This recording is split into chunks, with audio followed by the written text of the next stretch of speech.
It is, yeah. I'm still on my East Coast time back in the States. So I am catching some of the Olympic stuff. I'm getting the updates because some of it I can't catch live. And let me just say this. First of all, now when I left, um, I already knew that France was on some BS, right? I mean, because they weren't feeding the athletes. Like the food was nasty. Well, some of it's good, but they didn't have enough protein. The beds were cardboarding. I mean, they had cardboard beds. They didn't have any air. And then, so I was really disappointed to find out that, let me see, I should do it this way or this way. Okay, I'm trying to make sure my kids don't come out. So, like, I was really disappointed to find out that first of all, when it comes to track and field, what we're not going to do, which apparently they did, is number one, mess with the event, right? So, how do you mess with the women's 100-meter event? Because we want to see who's going to be the fastest woman in the world at that point in time. You don't mess with Jamaica's like royalty and oh my goodness, I could not believe Shelly Ann Fraser did not run. Now I saw the videos and stuff where people like Shikari and Shelly Ann, they weren't even allowed access to their warm-up area. They changed the rules overnight. Who does that? So I'm like really disappointed that they would pull some sort of shenanigans against these athletes. You train so hard just to make it to this event, to make it to this stage, and then you pull that. I'm like, this was probably gonna be her last Olympics. What is going on out there? So yeah. So I was so disappointed to see like France just continued to be tacky. They didn't want to have 3 meters of water, so they had 2 meters of water. I mean, the whole thing is just so tacky. Everything about it, changing the rules overnight so that people will have to come in on some bus or whatever. I need to get something to elevate this so you guys can see me better. I don't know. This is a bad glare. Okay, whatever. All right. So anyway, I'm really disappointed that they would do something like that. Who does that?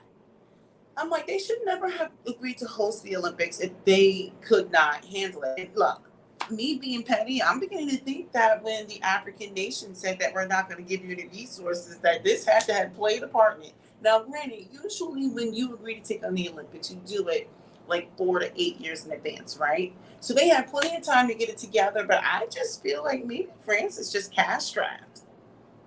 It sounds like the only thing they had good there at the Olympics was those chocolate muffins that everyone was raving about.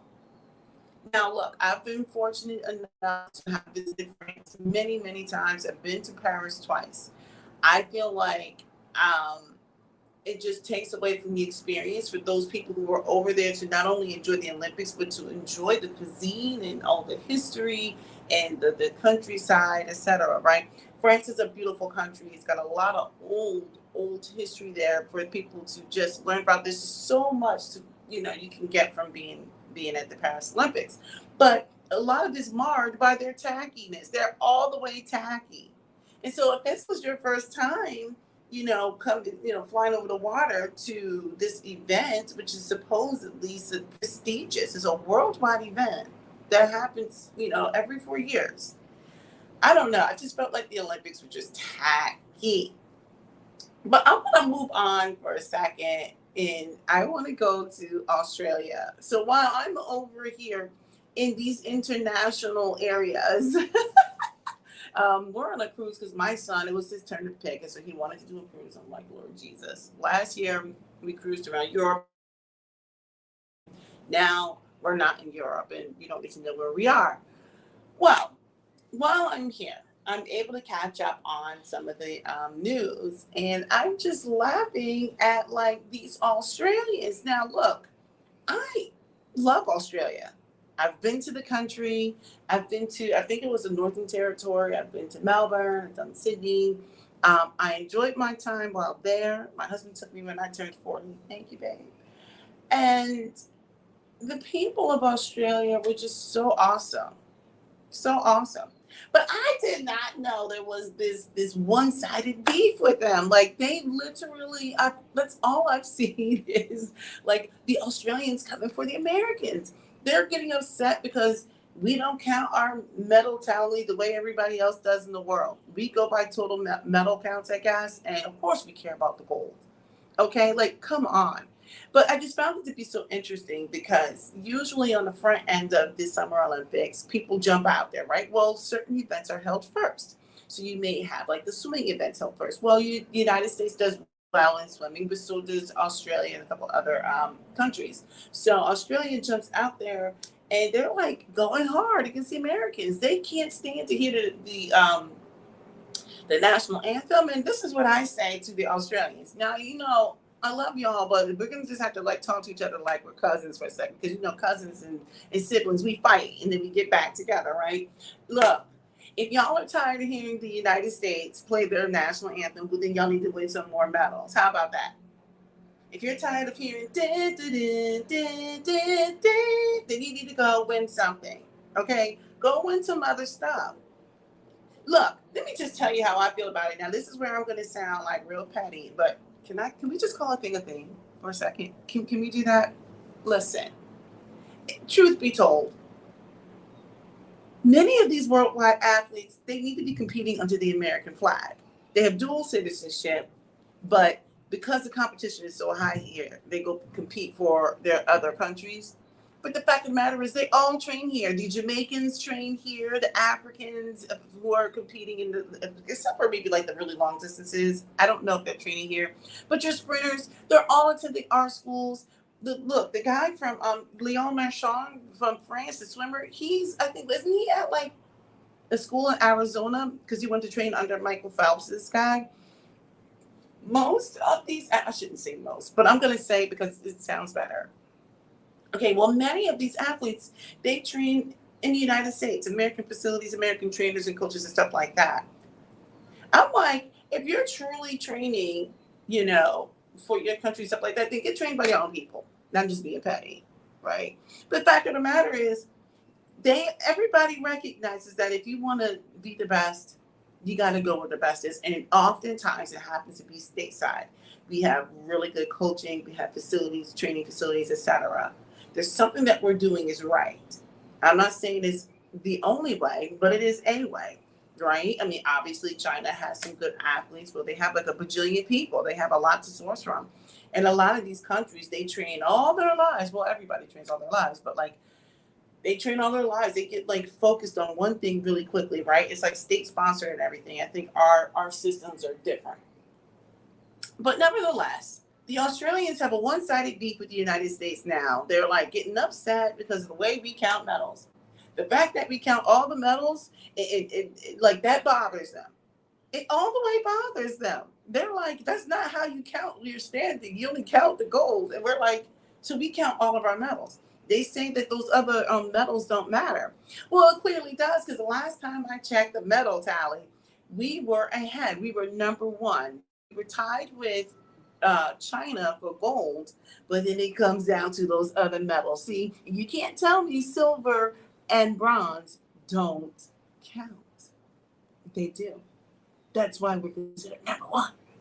Now, I'm just enjoying being petty because I'm in a petty kind of mood. But my main thing is, I just could not understand why the Australians were just going so hard. They were going way too hard. Way too hard. But I want to circle back to the tackiness of the Paris Olympics. I didn't get a chance to get all the details, so take this with a grain of salt. But my understanding was, I've come to learn that there was a Chinese athlete that suffered some sort of heart condition during competition. And all I could think of was like, oh my goodness, this young person trained so hard, flew over here to compete in the competition of their life. I think they were like 17. This person was 17. And based off of my limited understanding, so full disclosure, I think that the person didn't receive help quick enough. And I just felt how horrible for that family, for that young individual to lose their life, for their nation to lose their athlete, for Team China to lose somebody. Like, I was just like, that's just so messed up because in the spirit of the games, like, usually the athletes love supporting the athletes. There's healthy competition between the nations. There's always a couple of nations that are going to be beefing, of course, but there's healthy competition. But athletes enjoy watching like these amazing athletes from around the world. And so to see something like that, that's just so heartbreaking. Like, I don't care if the person is from China or wherever it is, right? This person is a human being, this is an athlete, that's a competitor. And you would hate to see, like, I don't care where you're from, like, it's just so messed up. It's just so messed up. And I'm like, where were the paramedics? Where was the help for this young man or woman? I'm not sure who it was. I didn't get a chance to deep dive. I'm out here baking, so I don't spend a whole lot of time on it. But when I have some downtime, I'm checking what's going on. But I'm like, how unfortunate is that for that individual to? It's just so unfortunate. Anyway, I just wanted to throw that out there. I was just really disappointed, like I said, that Sha'Carri Richardson did not have an opportunity to do a full warm up. And this is no shade to Juliet Albert because she did what she can only do what she can do, right? Like, she ran her race, she ran it well, and she beat out everybody. But in the same token, I feel like all we do is train up a bunch of people anyway, and then they don't run for the U.S. flag. They come and siphon off all of our training and our knowledge and stuff like that, and then they run for somebody else. But I'm also very happy for that lady too, because it's kind of like she brought a medal to her country, right? Uh, that's just absolutely amazing. But yeah, like I said, I always look at people. Anybody who's training and living in the United States, training in the United States, went to school in the United States, I just kind of feel like their medals should all have stars next to it. It's like, yeah, but you're really training with Americans, you're training with the best. So it's not like your country produced that. That's how I feel. I just feel like your country did not produce that athlete. The United States produced you. Let's be clear. And that goes for a lot of Jamaicans too. Now the Jamaicans are doing their thing, don't get me wrong. But like, I just feel that a lot of these athletes that are competing, they're produced in the United States. They're not French produced. They're not Jamaican produced. They're not St. Lucian produced. They're produced here. They run at our colleges and stuff like that. So I'm just calling a thing a thing. But nevertheless, congratulations to Alfred Julian. I mean, that's a really amazing opportunity for her. She ran well, but I just feel like Sha'Carri was not given the full um, opportunity. She wasn't given a full opportunity in terms of her warm up and everything else. And I was very disappointed that they did not have Shelly Ann Frazier. Like, I don't know what's going on with Sharika Jackson. I know she's not in the 100. I don't even know if she's doing the 200. I don't know if she was in, I don't think she ran the 200. I don't know what's going on in Jamaica. And because I am on vacay, I am a little bit out of it because, well, I'm on vacay. Like, I care about the Olympics, but like not at the expense of my vacation. And I love the Olympics. I'm considering next Olympics going, but I don't know if I want to be in LA for, I don't know. We'll see. So anyway, I just wanted to get that off my chest. I felt like France was just being tacky, like all the way, just flat out, just how, like, when it comes back here to the US, we're going to like show out, right? Look, athletes, you're not going to be sleeping on cardboard beds. We're not going to tell you, oh, we're promoting a plant-based diet and not give you the protein that you need. Now, granted, I'm sure the food was much more natural over in Europe, in France. I will give that to them all the way. But like, how are you like rationing out the eggs and the chickpeas and the freaking chicken? Like, it's just so weird to me. Like, here in the States, we're going to have AC. We're going to have ice for our water and all that stuff. And yes, I said what I said because I know what it's like living in Europe. I travel in Europe. I mean, we're there lies here. I know what it's like. So this is what I'm going to do. I'm going to consider going to the Olympics. Okay, and maybe I'll give my thoughts from there. I'll consider it. You can thank me later if I go. And that's pretty much it. I mean, there's more I could probably speak on to the Olympics. Go Simone Biles. I I think I want to do a separate video if I have time on, maybe I'll do that this morning, about all you psycho women out there who are going so hard on her husband. I mean, like, he made a major gaffe in that interview they had several months back or a year, or whenever it was, they had that interview, and now people won't let it go. And I just kind of feel like it's just really disrespectful to her relationship.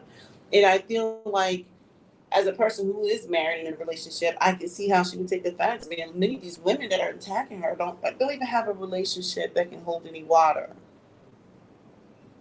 This man is at the Olympics supporting his wife, but I don't know. I may do another video on that. I don't know what I'm going to do. I don't know. I don't know if I want to talk about it or not. Um, I thought about having a conversation about what I'm seeing right now with all the people from the different African nations coming for the U.S. Especially most. Let me rephrase that. Most of the people from the UK, the British blacks, just so weird. I'm like, why are you obsessed with us? All right, maybe I'll start another video.